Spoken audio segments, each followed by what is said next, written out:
I am Dr. Sharan Reddy, HOD of Electrical Department, Ballari Institute of Technology and Management.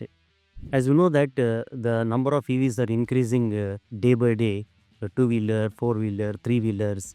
But for our engineering graduates from either of an interdisciplinary approach, there is a lack of skilling in EV technology.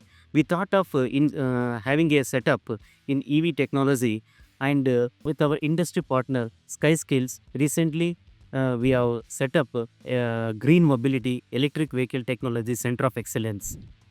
The modules which we have selected for this COE is of advanced level, starting from the basics up to the research level. The students can carry out the projects in the area of electric vehicle technology.